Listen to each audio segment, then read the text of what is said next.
Yertle the Turtle by Dr. Seuss.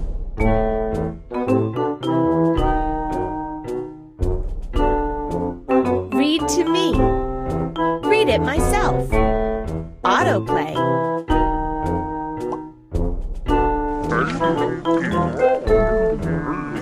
On the faraway island of Salamassar, Yertle the Turtle was king of the pond. Yertle the Turtle, pond, king, Yertle the Turtle. A nice little pond. It was clean, it was neat. The water was warm, there was plenty to eat. The turtles had everything turtles might need, and they were all happy, quite happy indeed. They were, until Yertle, the king of them all, decided the kingdom he ruled was too small. "I'm ruler," said Yertle, "of all that I see, but I don't see enough. That's the trouble with me." Yertle.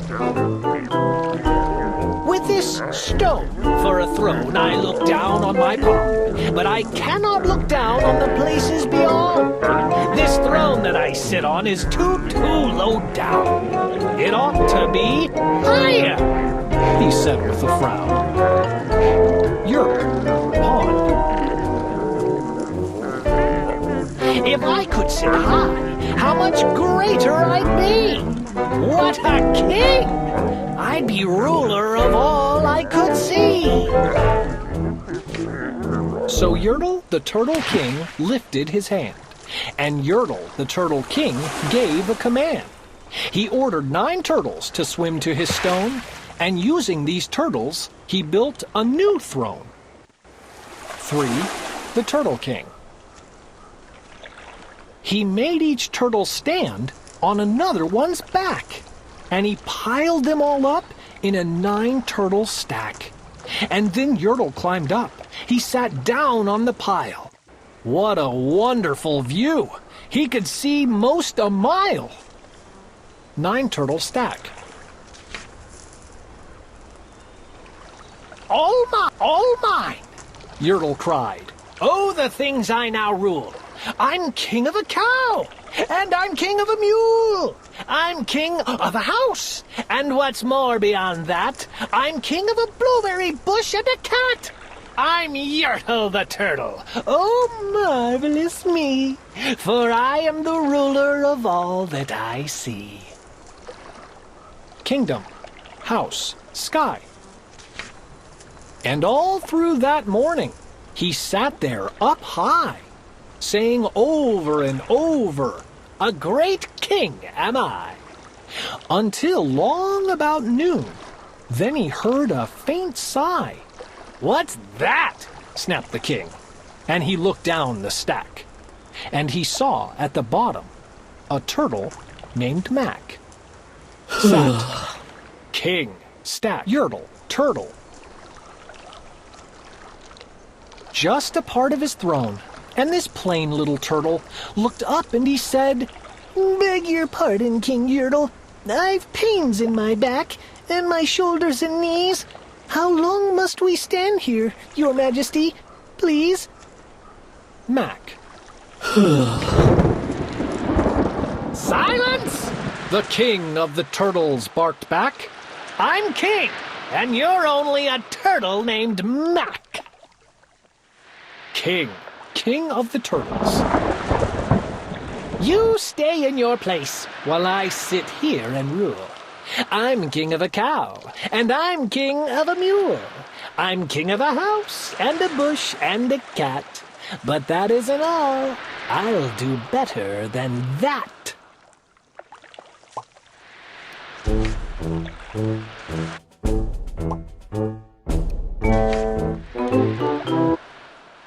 Sky.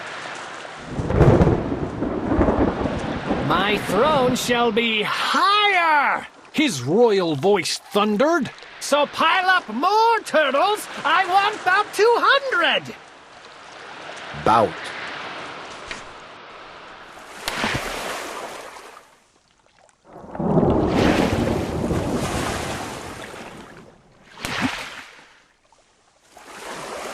turtles! More turtles! He bellowed and brayed. And the turtles way down in the pond were afraid. They trembled, they shook, but they came. They obeyed.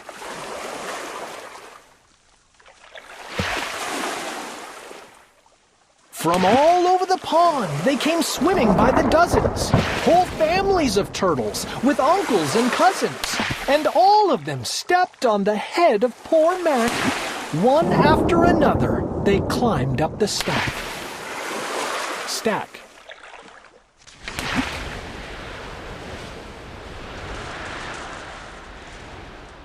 Then, Yertle the turtle was perched up so high, he could see 40 miles from his throne in the sky. "Hooray!" shouted Yertle. "I'm king of the trees! I'm king of the birds, and I'm king of the bees!" Bees. "Hooray!" Yertle the turtle king. Yertle. "I'm king of the butterflies, king of the air! Ah me, what a throne, what a wonderful chair! I'm Yertle the turtle, oh marvelous me! For I am the ruler of all that I see!"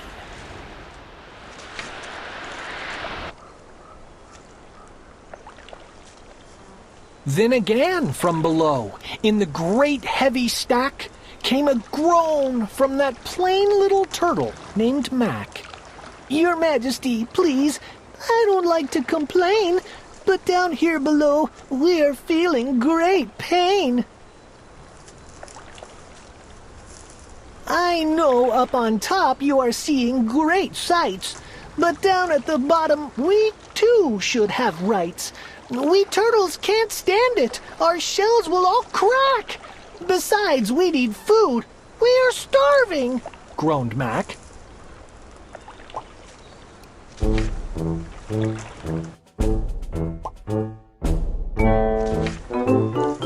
"I know up on top you are seeing great sights, but down at the bottom we too should have rights. We turtles can't stand it, our shells will all crack. Besides, we need food. We are starving," groaned Mack.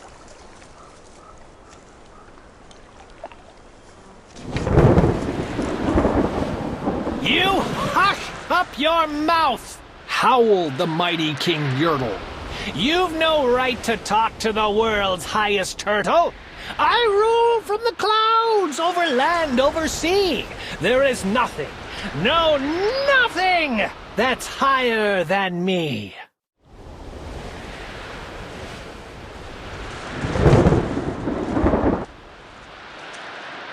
But while he was shouting, he saw with surprise that the moon of the evening was starting to rise up over his head in the darkening skies.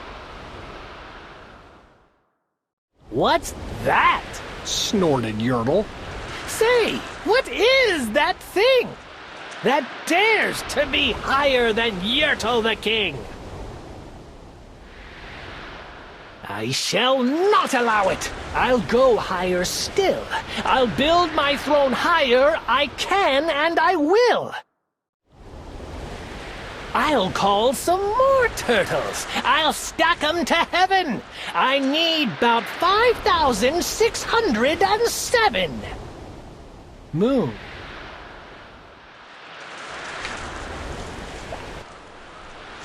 But as Yertle the Turtle King lifted his hand and started to order and give the command,